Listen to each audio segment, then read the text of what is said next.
Mayuyam, non Mark Macarro yaka, pinon Pechanga wish. Greetings, my name is Mark Macarro, and I'm the tribal chairman of the Pechanga Band of Indians in Southern California. I'm honored and humbled to announce my candidacy for the President of the National Congress of American Indians. I've had the privilege of serving my tribe as tribal chairman for the last 28 years. For the last 2 years, I've had the honor of serving you as first Vice President of NCAI. We are in a unique moment in time. Our tribal sovereignty continues to be under threat. Although we were successful in protecting ICWA at the Supreme Court, we cannot rest on our laurels. That's because the anti-sovereignty forces aren't resting on theirs. They will continue to come after us and try to undo our progress. We must be proactive and take the fight to them by protecting ICWA and other federal laws wherever we can.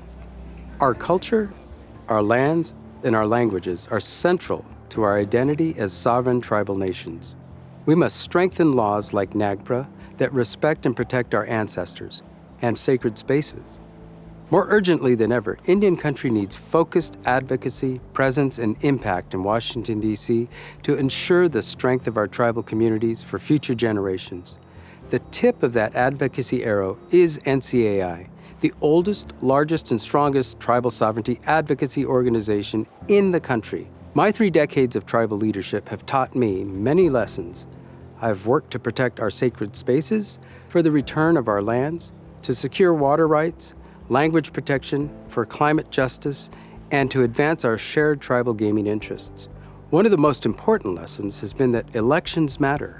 While we have more of our Indigenous relatives holding elective office than ever before, we need to build on that progress and continue to build a foundation of Indigenous political power that will see us into the next generations.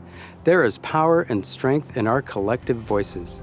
The Congress, the White House, and all the branches of the federal government must listen, and we must hold federal officials accountable to their trust and treaty obligations. We will do this because it is necessary, it is expected, and it is our ancestral legacy and responsibility to future generations. It is why we tribal leaders are here in this moment. A strong NCAI means a strong voice for Indian country, and that's why one of my priorities will be to have more tribes rejoin NCAI.